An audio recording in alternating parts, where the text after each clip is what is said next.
special guest to the Bitesized Podcast, someone I've known for almost my entire life. Neither of us really knew we'd be diving into the world of marketing when we were kids. So I'm especially proud and excited to introduce my longtime friend and fellow marketing colleague, Greta Stetson, to our episode today. We are going to shift gears, pun intended, and steer straight into the heart of the automotive industry, which is a sort of a new industry for us. We actually have a couple of clients that are in that industry, but Greta, you have already blazed trails as an experienced marketing manager. You've been able to master some of your background in theater with what you know from your MBA and corporate strategy to be able to run a marketing department, which I think is awesome. You're also a very quick mind and an expert strategist. Your MBA is from Merrick School of Business, right? University of Baltimore. So we're so pumped to have you. You want to chat a little bit about yourself and your background, and for those that don't know you, share what brought you into the world of marketing and the automotive industry as a whole. Absolutely. I would love to. But first, I just want to hire you for all future intros because that really make me sound way better than I think I would ever put it. So thank you. I have lived in Baltimore my entire life. I am the only girl in my entire family. All my cousins are boys and all of my uncles are mechanics. So as Becca knows, I grew up around cars, around people taking cars apart, the auto world, the whole 9 yards. And the joke in the family is I am the only girl and the only person to carry it into the second generation. So the irony is very well founded in all the uncles of the family. But actually, I went to University of Baltimore, not planning on going into marketing at all. Best made plans. And actually graduated, was still working, trying to figure out what that real big girl job that I actually really wanted was. My girlfriend was taking some classes in the MBA program. And so I decided to go ahead and get my MBA, went ahead and joined that program and completed my MBA 2 years after I graduated from undergrad. And she, in the process, had gotten promoted down to our corporate headquarters, which is in Atlanta. I know, I need to come hang out with you. But she said, well, why don't you apply for my job, which was in finance. And I thought that was hysterical because I was not a finance major by any stretch of the imagination. So, 6 months after you graduate and you don't have a job, all of a sudden it's a little bit less funny and maybe a little bit more, I'll try it. So I applied for the job, got a very beautifully worded corporate letter that said, we agree, that's crazy. And then 2 days later, I got a phone call. We don't know why we sent you that letter, but we'd very much like to interview you. They offered me the job literally by the time I'd gotten out to the car. I told them I need to think about it for 24 hours, which my boss at the time would never let me live down. Apparently, I stressed him out just a smidge with that. And actually worked in the finance department for Mannheim for about 2.5 years before another opportunity rolled around. Our marketing manager actually got promoted to a much larger location. And they were like, well, we know your MBA is in marketing. Would you like to actually use that again? And I was like, yes, that would be lovely. So applied for that role. And it's morphed into a lot of different things over the next, almost 8 years. I've run one auction, then it turned into 9 auctions. So we're just changing every day, but it's a lot of fun. I very much enjoy it. So networking 101 there. Get a job from networking and never say no to an opportunity. I love that. Never say no to an opportunity. For anyone listening, that's what a nugget, because it's so true. You never know what can lead to something else, which is exactly what happened to you. So you were already working with the company for 2 years and then you switched into the marketing area. Wow. And who would have thought, right? Well, I was very thrilled. Don't get me wrong. Finance is great. I'm very glad that department exists, but I belong in marketing, not in finance. I think that's proof that you're a woman of many talents too. And I'm wondering, did you in finance see or get a different perspective that you were able to then take into the marketing department to have a better unity as a company? Absolutely. It's kind of the ongoing joke now for the entire East team is that if you have a finance question, go ask Greta. She'll be able to put it to you in English.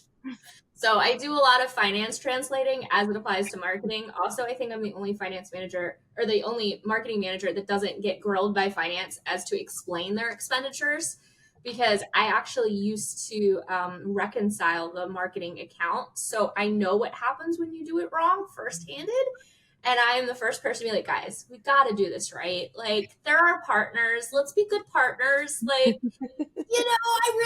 I've sat there till 9 o'clock at night trying to clean up this mess. So yeah, I think it's really created a lot of synergies and just built a much better relationship that maybe traditionally doesn't exist between those two departments. I think that's so important too, that you have to have a bridge between any department. And so how cool is that you were able to really bridge the gap, and then you can use that information to help make a stronger marketing department, and the finance team can feel even better about what marketing is doing because they have that connection between the two. So it's really cool.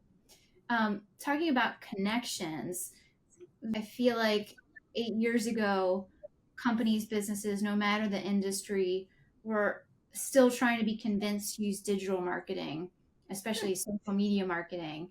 What's your experience been with that over the last years? And even beyond that, when you were studying marketing, did you get any sort of pushback, or was everybody excited at the sort of growing investment in digital versus traditional?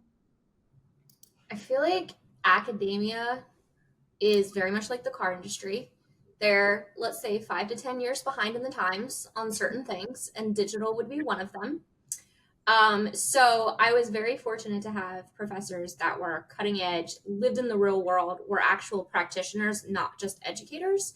So a lot of them were a lot more, hey, this is coming. We don't know what the scope, what this is all going to turn into, right? But they were all for, hey, if you want to focus on it, you want to research it, you want to learn more about it, let's go for it. But definitely in the auto industry, was not front of mind. When I took that job in 2016, it was not, Lord, half the auctions didn't even have social media accounts, which I know makes you guys cringe. I can see it on your face. But, I was very fortunate that my predecessor in that marketing role did see the value in social media, so she had created them. We had some bumps in the road. We had to delete the accounts because Facebook went through all those changes of you couldn't create a business account as a personal account versus a business account. So we got hit with that pretty hard across the board, not just our auction. But definitely, I think set up for success in that respect. But it really wasn't until COVID happened that they realized this is maybe the only way to reach our clients at this point. Then all of a sudden we saw the value in it real quick, and everybody in marketing just went, oh, now you understand what we were saying. Okie dokie. So that's been one of the, I would say, silver linings of a really awful time for, I think, just about everybody, that they now see the value. They now see the actual intrinsic ROI. Like, I can give you a number to it. And, all the finance people get real happy when you can give them a number. So I think that's been a good turn in the road. We still have a lot of work to do and grow in that area. I think that's the future. If I never printed another poster the rest of my life, it would be fine with me. But we got to keep everybody happy, right? So a little bit of both. It's funny that you say a little bit of both too, because there's still a time and a place, right, for kind of traditional marketing methods, but I've seen them blend a lot more lately. So what, with that happening, how do you kind of make sure that your methods or your current methods of traditional marketing still resonate with today's audience that is online and is looking at their phone or are looking at their, computers all day and so on? Absolutely. That's a tough one. And I'll be honest, I don't know that there is an exact, there is not an Excel formula for that. I really wish there was. But so a lot of our automotive clientele, right, historically is that 60 to 75-year-old male demographic, right? They're not on social media. And if they are, they don't really know how to use it. So we kind of try to meet them. My phrase always is, we meet the client where they are, right? And if they need a paper flyer to walk out the door with, cool, we're going to give them that paper flyer to walk out the door with, to put on their refrigerator, to remind them of X, Y, and Z that's going on. But for a lot of these now younger guys that are inheriting maybe their dad or their grandfather's dealership, let's do stuff on social. Let's make a digital version. I mean, a lot of times it's the exact same creative, just flipped on its side, literally. And making sure that when we request creative, right, that we're getting both formats. That was kind of a novel process for our company that we had to walk through of, we're going to need horizontal and vertical for everything. Well, but what? Just trust me on it. Just trust me. We're going to need it. So, and I'm very fortunate. The auction that I work for actually has TVs in every single lane of our auction bays. So we can put a lot of it up there. And I have found that repetitiveness of them seeing it every 100 feet really sticks, but is super green and very digital. And it doesn't have that same, I have to put a flyer in your hand. But for some reason, they seem to retain it a little bit better that way. That's very telling, because I've recently heard that people need to see or hear something upwards of 90 times now versus the 721. The number keeps growing, I think, because we're so burdened with content in a good way. But that said, there is so much saturation of it that's really smart of you to have the constant reminders for people. It's, it's literally in their face. And so I think that's good for all of us to keep in mind, because when we think about it from digital marketing solely, we're thinking about how do we make sure you're found everywhere online. And so like how you referenced, meeting the client, the customer where they're at. Well, it's not a case of if you build it, they will come. Mel has heard me say that a lot of times now. She's probably tired of me saying, but it's true, because you have to go to where your audience is at. So I think it's super smart.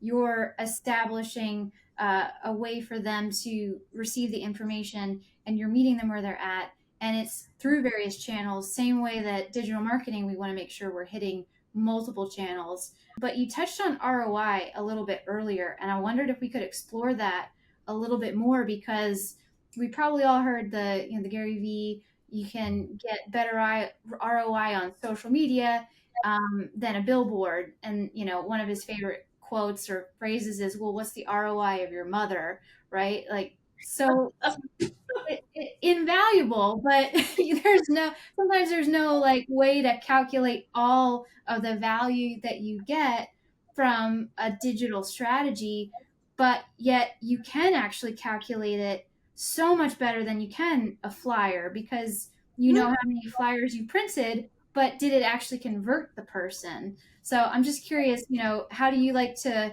show ROI, and what's your experience with that been? Absolutely. So I will fully own to that we have billboards, legit old school billboards. And all I can tell you about billboards are the cost, and it's astronomical. So same thing with flyers, right? All I can tell you is the cost of multiple reams of paper and the ink, right? I can't tell you how many people saw that billboard. I can't tell you then how many people that saw the billboard Googled the auction, and of those people, how many of them are registered dealers and can actually attend. So let's just say we're at 10% of the people that drove by that billboard that actually are even people that we would want to be our clients, right? So there's zero ROI there. I'm just going to say it. People may disagree, and that's fine. But for any sort of social media campaign or any sort of boost that you do, I can literally, at the click of a mouse, go in, see we paid, let's just say $100, and this reached 20,000 people. Okay, well, there you go. There's a number that I can give you that I cannot give you for that billboard. Now, the same theory is true about social media, right? Not every single person that viewed that ad or that post is going to be our target client. That's fine, but there's got to be a number, and we just don't have that for, should we say, that traditional print marketing. So it may not be a fully accurate ROI. If I'm being genuine, there's probably people that are seeing it that it does not apply to. We're not having value added from, but it's a start in the right direction. And we have found that specifically our general managers get very excited about social when they can have that number. That reach number is really the number they want to know. Oh, we reached 10,000 people with this campaign over the last week. Okay, because they can go tell that to the client, right? They can go tell that to their boss. That's something that sounds fantastic. Not we handed out flyers. Nobody cares about that. And I would say too, I mean, there's always the method of retargeting and looking at who ended up looking at your page or liking your page or following your page, which is more data that isn't directly connected to a dollar amount yet, right? Absolutely. When a billboard, it can't tell me, maybe the government can, but it can't tell me who, how many 60 to 70-year-olds drove on the highway over the course from November 1st to the 30th. We have no idea. So that makes so much sense. And I love tracking shares. I think that that's really important too, especially for pieces that are employee engagement, maybe. That can be very impactful because how many of our employees are actually engaged with our social pages enough to then go share that content, right? Because that's almost a metric in the HR world of the employee engagement. If they're not willing to share something with a click of a mouse, what's going on there? Why aren't they wanting to share that? So there's my 10-cent HR speech. That is brilliant. I would not have made that connection, but you're absolutely right, because it comes down to the culture and the excitement around what you're doing. That's really smart. I get really excited when we were doing a bake sale for Halloween to benefit the breast cancer awareness for the month of October. And I had like 40 or 50 notifications. I'm like, what is going on? And I looked at it and I'm like, that's an employee. That's an employee. That's okay. These are all employees that are sharing this with their friends. And I just think that that's awesome. It makes me really happy. It may not, drive the needle with marketing, but I think it speaks a lot to company culture and to, working in a place I want to work for and represent. It probably does open up still the reach for you because they're sharing it with their network that might not know about the auction and know what good work you're doing too, not just the work at hand, but the charity that you're a part of, the connection with the community. So I think that is absolutely awesome. So I'm going to steal that tip. When it comes to your MBA program and what you learned there, how has your education sort of shaped your philosophy around marketing or even leadership in running a marketing department? How is that education, or maybe more so the experience side of it too, helped prepare you for that?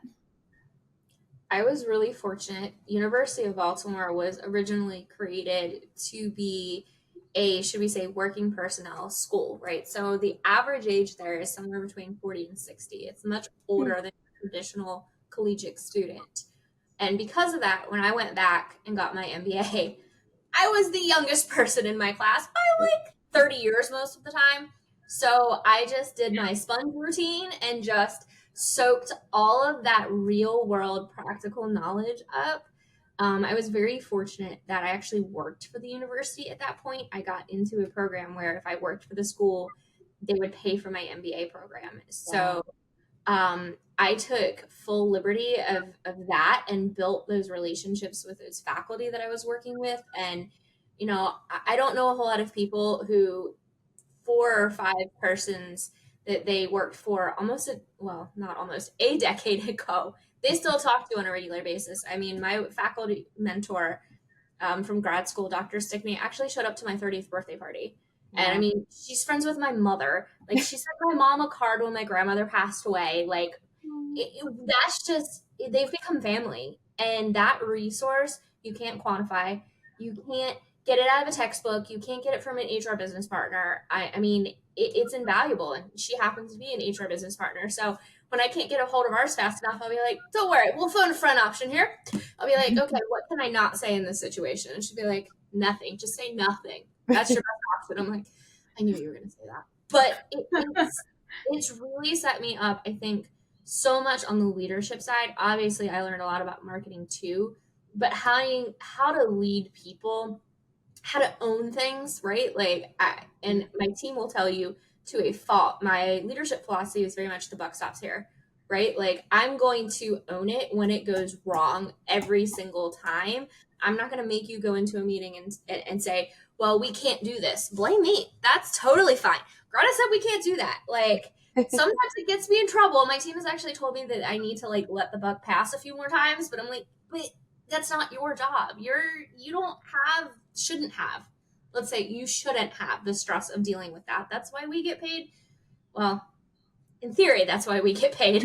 Well, we get paid to handle all of that, right? Like, I just learned a lot from my MBA program. I could go on about UB for probably a solid hour. That's so cool, though. I feel like people need to get the statistics before they apply for a college now, because it's definitely missing in, I think, that next generation, being able to have mentors that have that real world experience and vice versa, right? I feel like a lot of older people will learn from us the technology portion or like whatever's cutting edge.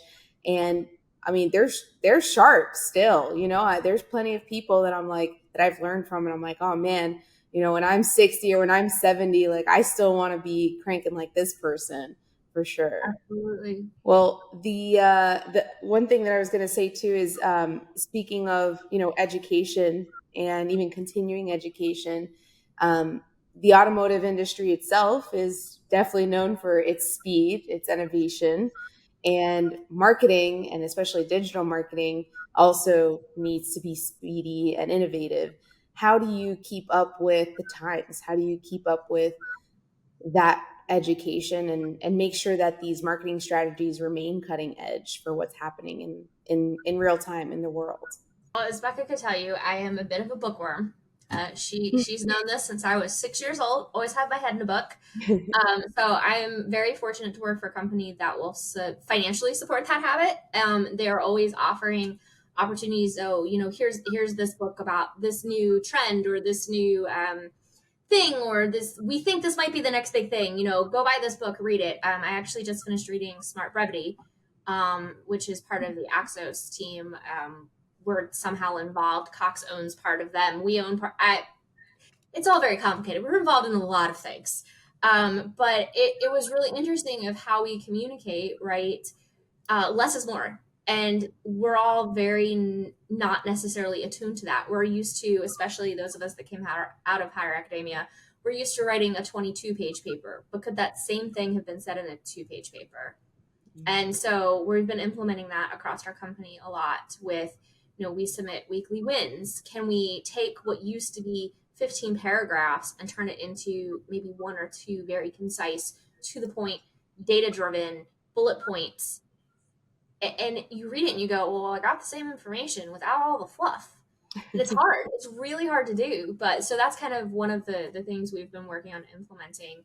I'm very fortunate, again, we have a whole internal learning program through Cox that they will train us on anything from, maybe I want to work on my Adobe skills, because Adobe keeps changing, just like everything else in the world. And I'm always like, wait a minute, where'd the button go? It's gone. So we get to take trainings on that. We also they'll bring in experts that will talk to us. We have all team calls, and they'll bring in people from different industries and also from different backgrounds. So sometimes it's finance people, sometimes it's design, sometimes it's digital marketing experts. So we're very, very fortunate in that respect that they provide a lot of the training to us, or at least make it incredibly accessible. The only thing they ask from us is to utilize it. So it's really awesome. You also have very unique training with a theater background as well.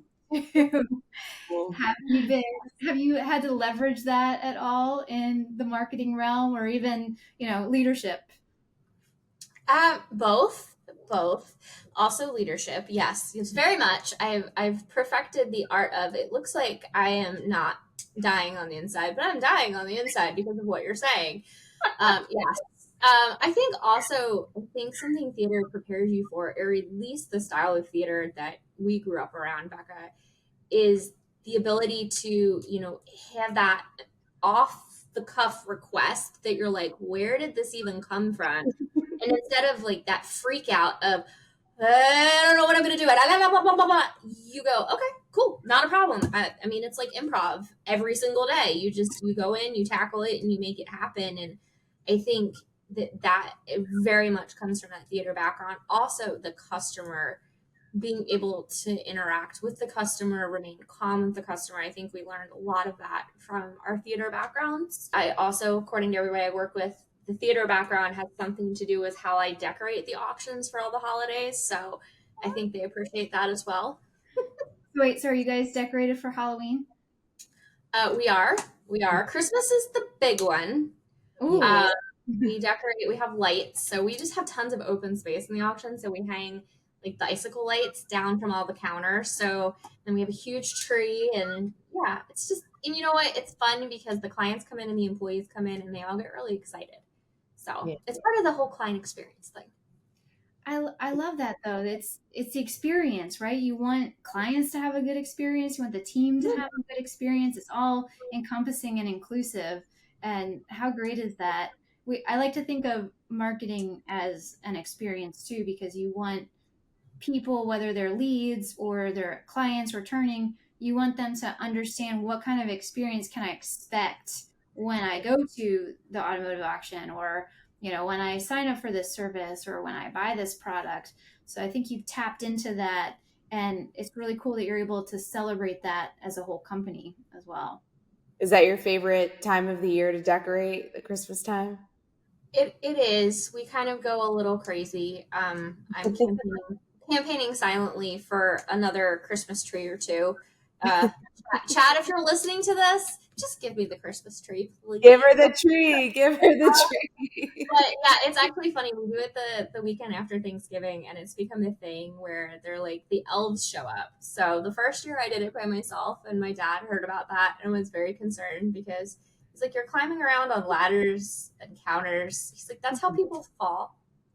So now he comes and helps me every year, and it's become this little like family tradition. But it's just kind of cool, and everybody at the auction just gets so excited when they walk in. They know like the Monday after Thanksgiving, the elf will have unleashed Christmas.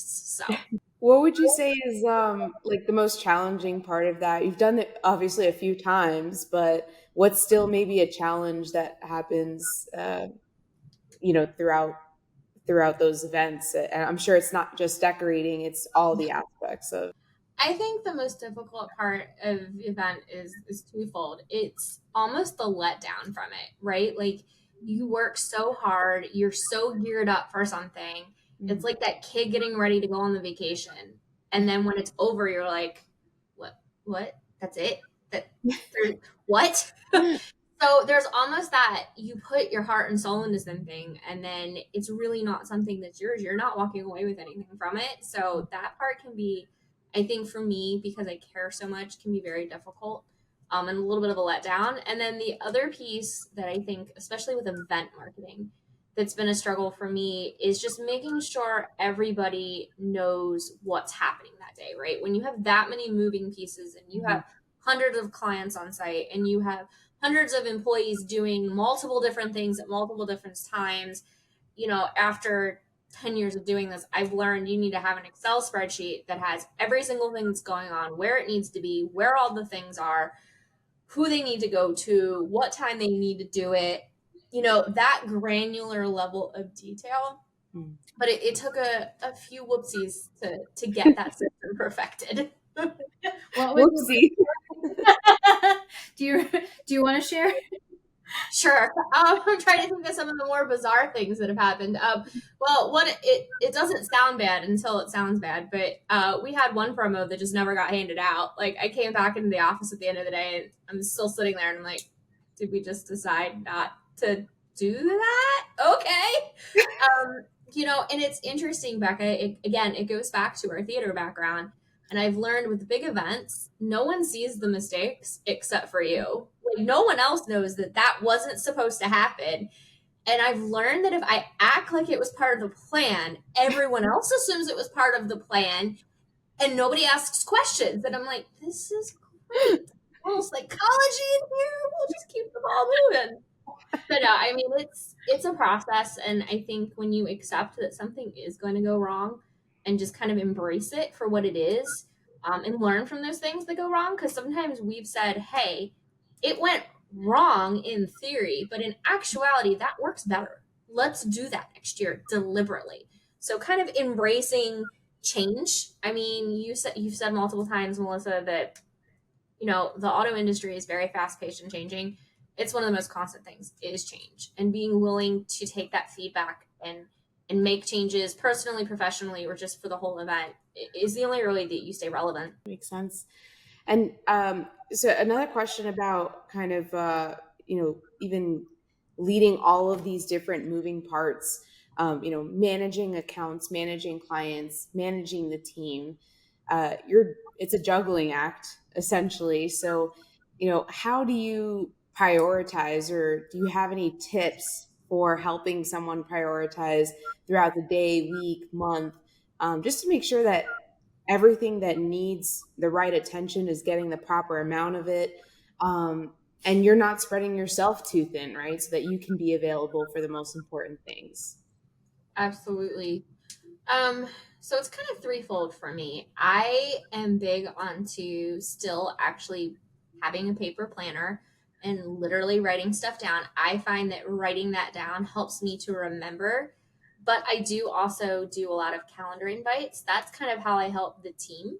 Most of my team are very young, tech savvy. They prefer having it pop up in their inbox. So we'll roll with that. So we definitely do, make sure that we have a process. I think that's another big piece of it, is having documented processes, SOPs, whatever you want to call them, so that if something does come up, and let's say I have to step away and handle that screaming client, a person on my team could step in and say, okay, I'm going to finish this project you were working on because I have the capacity or the training or at least some sort of guideline that I can more or less figure it out at my disposal. So I think that's really important. And then that kind of leads me to my third piece of that. I firmly believe in having all my team cross-trained as much as humanly possible, so that there's not something that's so siloed that only that person knows how to do it. I've worked in that environment before, and it doesn't work. Exactly to your point, when you have something come up that you have to prioritize, all the other balls fall on your head all at once. So that's been something that's really helped. Big believer in cross training, even not necessarily just in marketing. Like, a lot of my team have been trained on how to make if bid calls to help the dealer services team out. I mean, at the end of the day, right? It's great that marketing makes everything look great and we drive results and we have ROIs, but if we're not selling those cars, it's a moot point.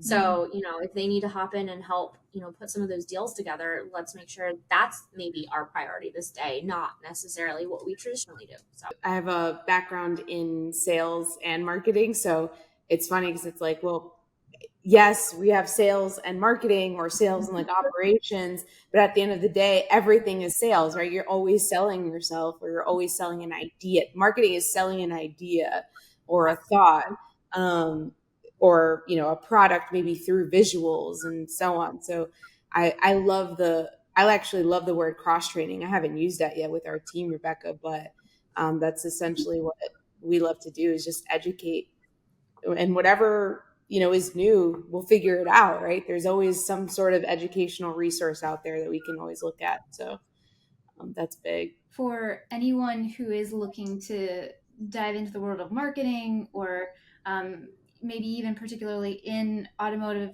marketing and sales, do you have any advice for them, or anything you'd want to share? It could even be I wish I knew this when I was just starting out.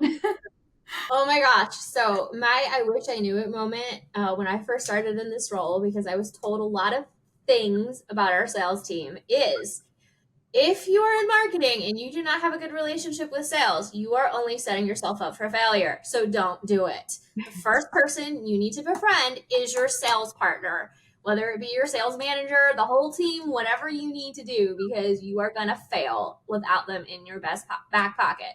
The second people you need to make fast friends with are your facilities team, because marketing likes to make a mess. So if we're going to make a mess, and somebody's going to have to clean it up. Again, they need to be in the other back pocket. When we do big events, we make messes the size of Texas, and I will buy all of the facilities team lunch the next day because they're staying late to clean it all up, not me. So, we got to take care of all of our partners. But definitely sales is a really important partnership. I mean, you said it perfectly, Melissa. And I just think that that's a piece that so many teams struggle with. I've seen it in our organization. I've seen it with my friends that work in sales. I won the lottery in my role.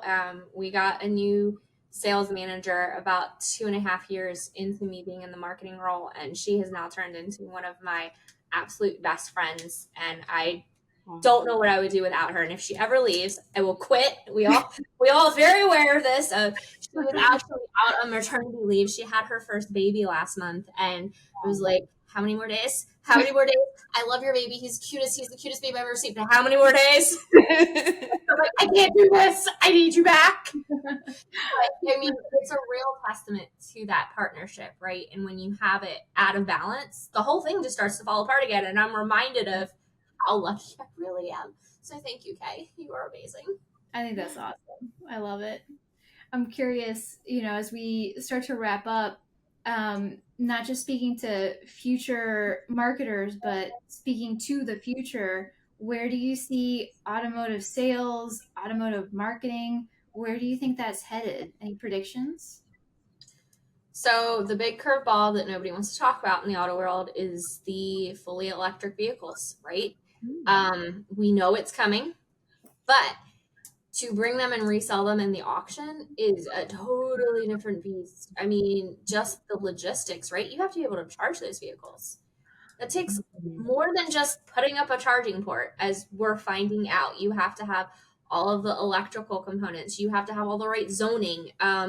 You can put some up and then blow every single fuse on the entire property. Not to say that that's ever happened, but yes, exactly. So there's a lot to that component and what the resale of those vehicles is going to look like. I think there's a lot of concern around how we recycle batteries from an auto perspective, but also from an environmental perspective, right? I think you're going to see Cox at the forefront of figuring whatever ends up being figured out from that. They're going to be part of that solution because they're very, very conscientious of the environment. I think there's going to be some changes. I think we're probably looking at a little bit of a recession here over the next couple of years, just with the inventory that we traditionally sell being the 4 to 5 year old car. And then there was that gap for about 18 to 2 years that they didn't necessarily make new cars because of COVID. That's starting to lure a little bit over us and is probably coming up. Yeah. So, I think there's opportunities. A lot of people might label them challenges, but I think they're going to be good things for us to work through. I think the auto industry is fully capable of doing it, but we have to keep open minds and be willing to look at maybe how we're doing it isn't the solution, but how do we change what we're doing to be the solution? I love that. It sounds the way that you put it, that it's an opportunity to be innovative. Mm-hmm. And good thing that there is someone like you in the industry too that can pull on every type of person and department, because it's going to take all minds, like you said, to come up with those new ideas. That's fascinating. Yep.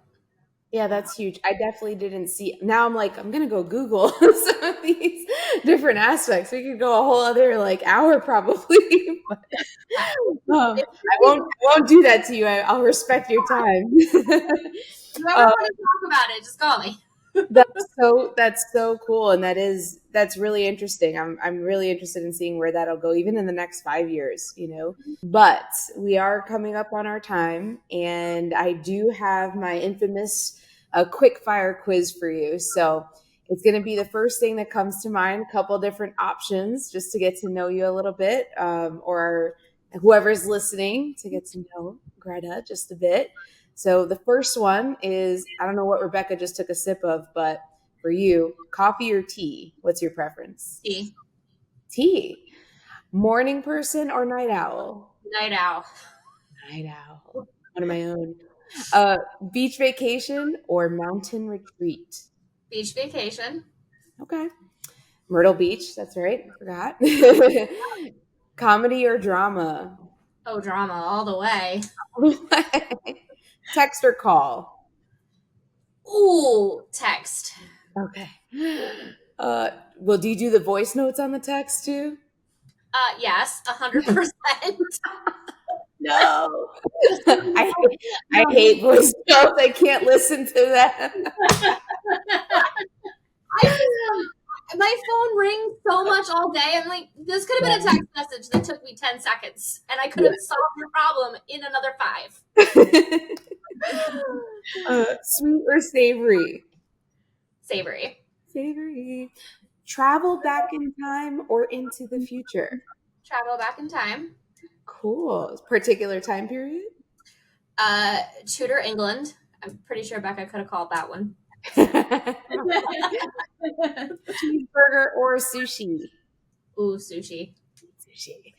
Fiction or nonfiction? Fiction. Hiking or swimming? Swimming. Chocolate or vanilla? Chocolate. Indoor or outdoor events? Outdoor. Oh. Spicy or mild? Mild. Sneakers or dress shoes? Sneakers. Awesome. Becca knows the why on that one.